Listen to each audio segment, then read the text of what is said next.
Chapter 1. There was no possibility of taking a walk that day.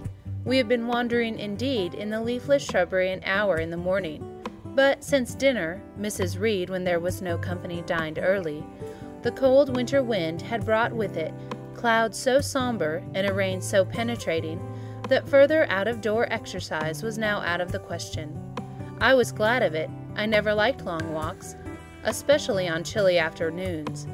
Dreadful to me was the coming home in the raw twilight, with nipped fingers and toes and a heart saddened by the chidings of Bessie the nurse, and humbled by the consciousness of my physical infirmity to Eliza, John, and Georgina Reed. The said Eliza, John, and Georgina were now clustered round their mamma in the drawing-room. She lay reclined on a sofa by the fireside, and with her darlings about her, for the time neither quarreling nor crying, looked perfectly happy. Me she had dispensed from joining the group, saying she regretted to be under the necessity of keeping me at a distance, but that until she heard from Bessie, and could discover by her own observation that I was endeavoring in good earnest to acquire a more sociable and childlike disposition, a more attractive and sprightly manner, something lighter, franker, more natural as it were, she must exclude me from the privileges intended for happy, contented little children. "What does Bessie say I have done?" I asked. "Jane, I don't like cavillers or questioners. Besides, there is something truly forbidding in a child taking up her elders in that manner. Be seated somewhere, and until you can speak pleasantly, remain silent." A breakfast room adjoined the drawing-room. I slipped in there. It contained a bookcase. I soon possessed myself of a volume, taking care that it should be one stored with pictures. I mounted into the window-seat, gathering up my feet. I sat cross-legged, like a Turk, and, having drawn the red moreen curtain nearly close, I was shrined in double retirement. Folds of scarlet drapery shut in my view to the right hand. To the left were the clear panes of glass, protecting but not separating from the dreary November day. At intervals, while turning over the leaves of my book, I studied the aspect of that winter afternoon. Afar, it offered a pale blank of mist and cloud. Near, a scene of wet lawn and storm-beat shrub, with ceaseless rain sweeping away wildly before a long, lamentable blast. I returned to my book, Bewick's History of Birds. The letterpress thereof I cared little for, speaking generally, and yet there were certain introductory pages that, child as I was, could not pass quite as blank.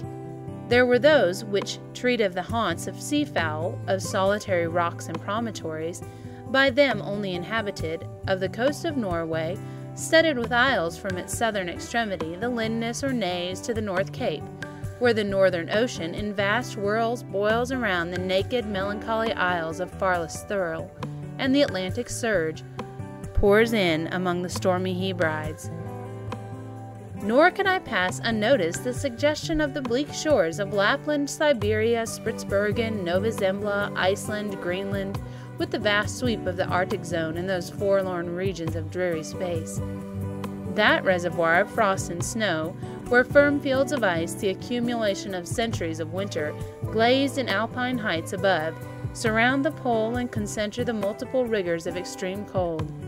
Of these death-like realms I formed an idea of my own, shadowy like all the half-comprehended notions that float dim through the children's brains, but strangely impressive. The words in these introductory pages connected themselves with succeeding vignettes and gave significance to the rock standing up alone in the sea of billow and spray, to the broken boat stranded on the desolate coast, to the cold and ghastly moon casting through bars of clouds at a wreck just sinking.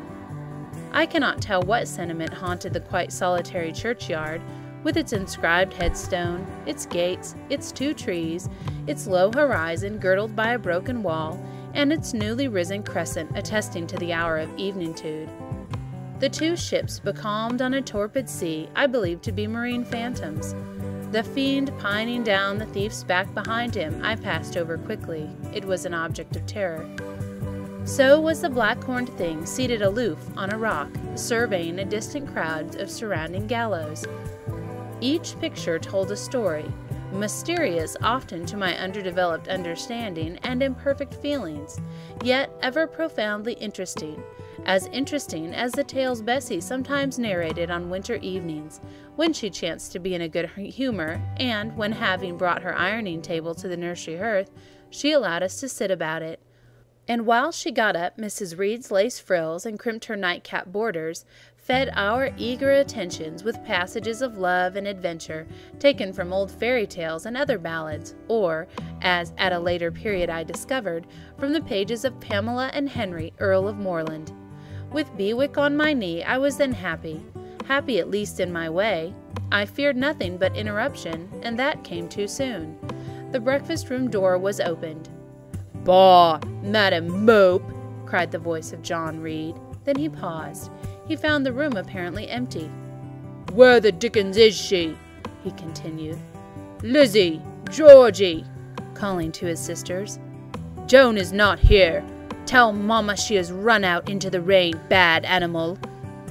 It is well I drew the curtain, thought I, and I wished fervently he might not discover my hiding place. Nor would John Reed have found it out himself. He was not quick, either of vision or conception, but Eliza just put her head in at the door and said at once, "She's at the window seat, to be sure, Jack." And out I came immediately, for I trembled at the idea of being dragged forth by the said Jack. "What do you want?" I asked, with awkward diffidence. "Say, what do you want, Master Reed?" was the answer. "I want you to come here," and seated himself in an armchair. He intimated by a gesture that I was to approach and stand before him. John Reed was a schoolboy of 14 years old, 4 years older than I, for I was but 10. Large and stout for his age, with a dingy and unwholesome skin, thick lineaments in a spacious visage, heavy limbs and large extremities. He gorged himself habitually at table, which made him bilious and gave him a dim, bleared eye and flabby cheeks. He ought now to have been at school, but his mamma had taken him home for a month or two on account of his delicate health. Mr. Miles, the master, affirmed that he would do very well if he had fewer cakes and sweetmeats sent to him from home. But the mother's heart turned from that opinion so harsh, and inclined rather to more the refined idea that John's sallowness was owing to over-application and perhaps to pining after home. John had not much affection for his mother and sisters, and an antipathy to me. He bullied and punished me, not 2 or 3 times in a week, but once or twice a day, but continually every nerve I had feared him, and every morsel of flesh in my bones shrank when he came near. There were moments when I was bewildered by the terror he inspired, because I had no appeal whatever against either his menaces or his inflictions. The servants did not like to offend their young master by taking my part against him, and Mrs. Reed was blind and deaf on the subject. She never saw him strike or heard him abuse me, though he did both now and then in her very presence, more frequently, however, behind her back. Habitually obedient to John, I came to his chair. He spent some 3 minutes in thrusting out his tongue at me as far as he could without damaging the roots. I knew he would soon strike, and while I dreaded the blow, I mused on the disgusting and ugly appearance of him who would presently deal it. I wondered if he read that notion in my face, for, all at once, without speaking, he struck, suddenly and strongly. I tottered, and on regaining my equilibrium, retired back a step or 2 from his chair. "That was for your impudence in answering Mamma a while since," he said, "and for your sneaking way of getting behind curtains, and for the look you had in your eyes 2 minutes since, you rat." Accustomed to John Reed's abuse, I never had any idea of replying to it.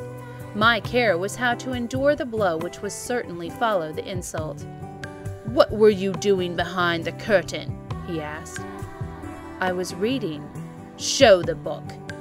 I returned to the window and fetched it thence. "You have no business to take our books. You are a dependent, Mamma says. You have no money. Your father left you none. You ought to beg, not to live here with gentlemen's children like us and eat the same meals we do, and wear the same clothes at our mamma's expense. Now I'll teach you to rummage my bookshelves, for they are mine.